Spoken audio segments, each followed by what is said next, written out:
doing, man. It's awesome.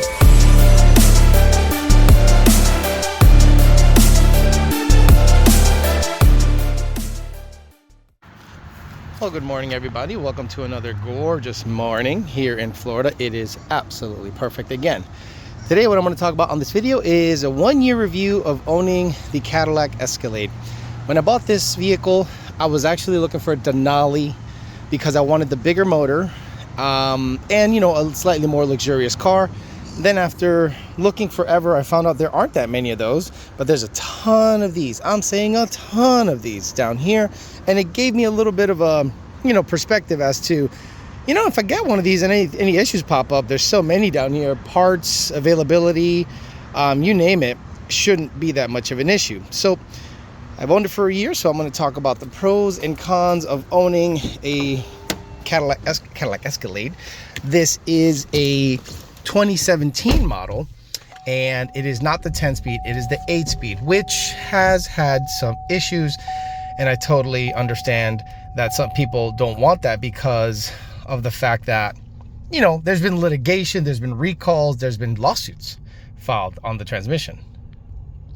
So as you can tell, I put a lot of miles on this truck. It's getting close to 100,000 miles on this SUV, and I have zero hesitation taking it well past 100,000 because of how robust it is. It just feels strong. It feels like the transmission is great. It feels like it's gonna last me another 100,000 miles.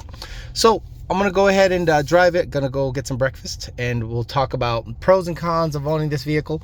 And I'll actually show you one of the issues that is probably the only quirk that kind of worries me, but you know, I did buy an extended warranty for that reason. But a guy at the track at Texas 2K told me how to fix the issue.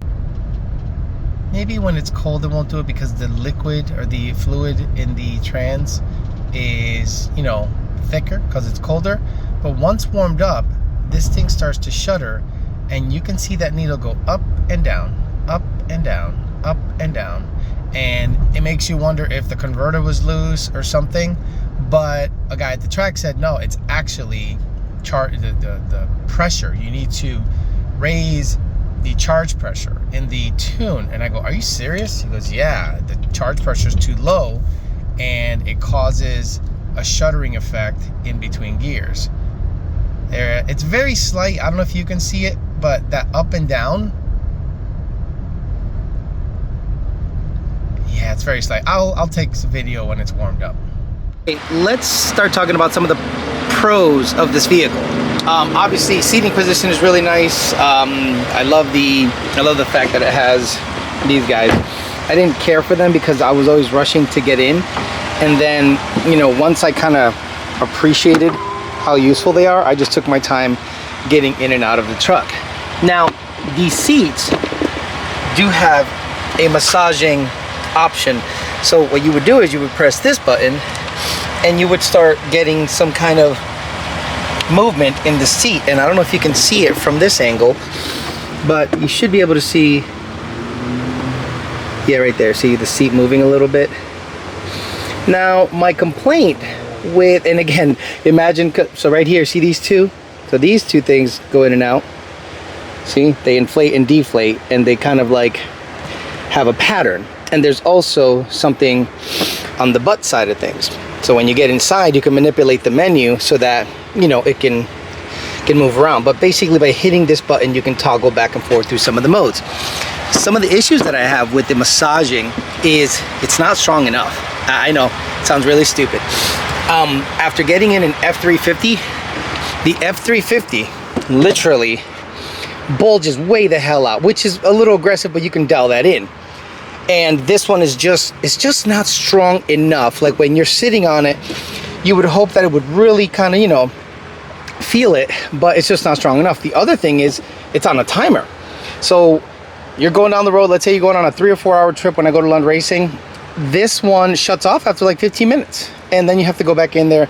And if you find a sweet spot, you have to manipulate that a whole bunch of times in order to, you know, get the massaging that you wanted. I know it's a silly con, but let's be honest, if you're paying when new $100,000 but used about 40 for a luxury SUV, you kind of want everything to work exactly as it should. You'll see, actually you won't see anything on the screen. In order to access the menu, you have to hit this side toggle. So if you look on the seat, right, this guy, where is it? This guy right here is pictured up here, and by hitting the center button, right, you can manipulate where you want the massage to take place and what kind of massage. So off, roll, and there's intensity levels, okay? Need, which is kind of like back and forth quickly, and again, intensity levels. And anti-fatigue, if I was gonna say what's the best one overall, it's this one, the anti-fatigue. It does everything. It goes in, out, up, down. I mean, it does it all. Now, when you toggle that top part, okay, I know. When you toggle the top part, it moves. This is basically inflating or deflating the lumbar, okay? And you basically manipulate how much you want it inflated. See, and you just toggle through the menu which parts of the seat you want inflated. Extremely useful, guys. I know some of you guys think this is stupid. I'm telling you guys, on long trips, if you dial in the massaging of the seat, it is pretty darn great. And I have it set up in such a way where it goes into anti-fatigue. I don't have anything super high. I have these side guys kind of out. I have a kind of a wider back, and it suits me. And I don't really like, you know, kind of going above and beyond as to what I currently have it going. But right now it's massaging my butt, it's massaging my back, it's massaging pretty much everything at the highest intensity level it can. And the passenger has the exact same options except the anti-fatigue.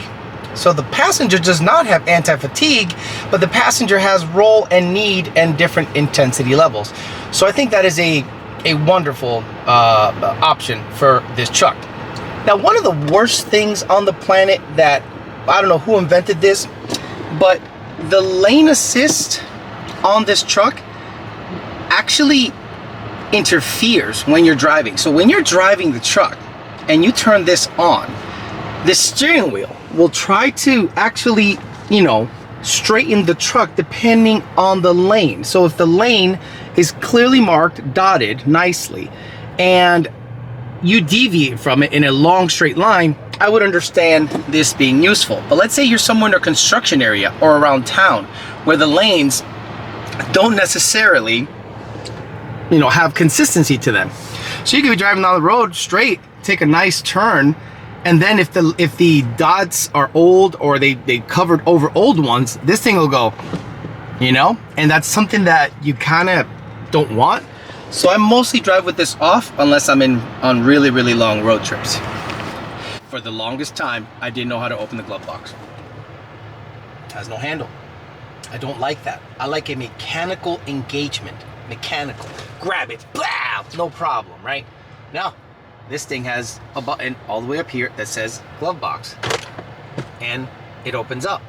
I don't love that because in the event of, I don't know, let's say I have a dead battery, let's say this actuator dies on you, then that could be an issue. So I don't love the glove box being on a button. I get it, it's luxury, but I prefer it to be an old school, you know, handle, go from there. Now, the parking warning also has brakes integrated to it. Remember, guys, when you're towing and you have a trailer behind you and this thing, you put it in reverse and it sees a trailer behind you and this is on, it will slam the brakes. I'm saying slam the brakes. It would be a problem. Now you can toggle, if I'm not mistaken, no, I guess you can't. I guess when you put it in drive, you might be, okay, so when you put it in drive, you see in front of you. When you put it in reverse, you see behind you until you get going to about 10 miles an hour. Again, guys, if you have a trailer behind you and this is on, you will not be able to back up. It will absolutely stop dead in its tracks. You'll sit there, hey, good warning sign. You'll sit there wondering what the hell's going on, like I did for a very long time. I wondered for a very long time, like why can't I go backwards? And then I turned this off and I was good to go. And it says rear auto brake assist off. Let's see that warning. So I'm going to turn it on. It says rear auto brake on, park assist on. Turn it off. Rear auto brake off. This has to be off if you are towing a trailer behind you. If not, this thing will absolutely slam the brakes and will not let you go backwards with a trailer on the back. A pro, in my opinion, is obviously the room that bigger SUVs offer. This Cadillac is no different. I took down the third row seat because I never ever need it. But when I started carrying stuff like transmissions and stuff, I definitely needed some kind of protector. So they have, you know, Husky and the other WeatherTech stuff that you can get. I just got the Husky stuff. I just didn't want this kind of nicer, you know, color getting all stained up and everything. One of the followers of the channel got me hooked up with some Husky liner stuff. Not only did he give me this, but he got me the stuff that goes like in the center, which is super badass. I appreciate that highly. Also, I like the fact that this thing has outlets all over the place, so that's super nice. But yeah, he got me these, he got me this stuff, and he got me the stuff in the front, which I think, again, you want to protect this, because about the last thing you want to do is get this all jacked up, because this is actually, you know, I like the color. I know this is like an old guy thing, the tan interior, but I want to protect it as much as possible. I just didn't want to jack it up. So he got me these Husky liners or floor mats, and it's just been super awesome. But one of the cons that I wanted to talk about was this freaking door. I still have not, let me get this set up. I still have not really mastered the logic behind the this door situation. So if I'm like putting groceries inside sometimes and I get too close, I don't know if I can make it. I don't know if I can make it happen.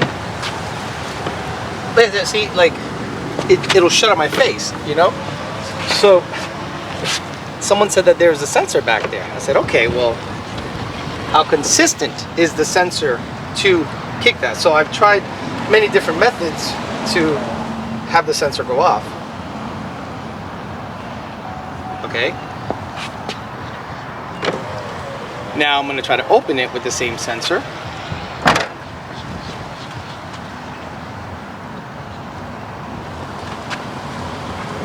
No. So I want to see if this thing opens with the sensor, because I did it once and I don't want to be a failure at this, but I waited about 5 minutes. Is it faster? Okay, so it's like a 2-second timer, I guess, like 1 2 1 2 1 2.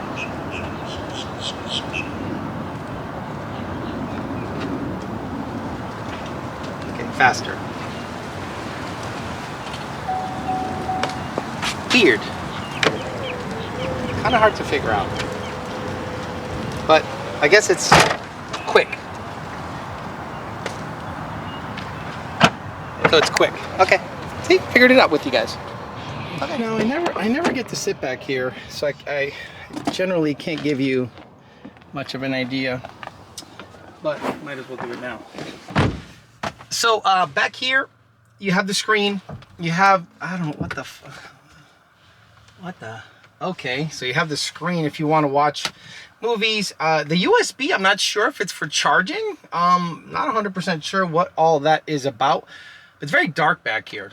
And you have, you know, all of the, you know, displays and screens and everything, but I honestly don't use any of this stuff. If I was to use the back seat for anything, it's probably to bang your mother, and she has not been able to make it out for a while. So super comfortable. I'm 5'11", 215-ish right now.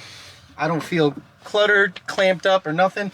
These seats are all the way back. When you do have the ventilated seats going, these things are kind of noisy. These little flaps here, they tend to make a good amount of noise if you have it on a high high fan setting. But generally, plenty of headroom. I mean, tons of headroom. I have a tall torso, and this thing has plenty of headroom. It also has a sunroof that I never ever open because Floridians do not use the sunroof. Floridians do not put down the top on their convertible. That's what, you know, visitors do. But generally, there aren't that many cons to being back here. You have your own vents back here, so you have plenty of cooling, and if you have pets or anything like that, you can put them in the back. They have their own vents back there too. Tony's been back there many times, has been super comfortable. I've never seen him have an issue. He actually likes going on super long car rides. So there you go. That's what it's like to be in the back of an Escalade. When I get some puss back here, I'll let you guys know how the aesthetics are, but for now, in terms of just regular seating position, pretty damn nice. Okay, last but not least, the infotainment. The Android Auto CarPlay, or whatever the fuck you want to call it, Android Auto, is pretty awesome. I think if you go home and you hit, and when you connect the USB to the phone,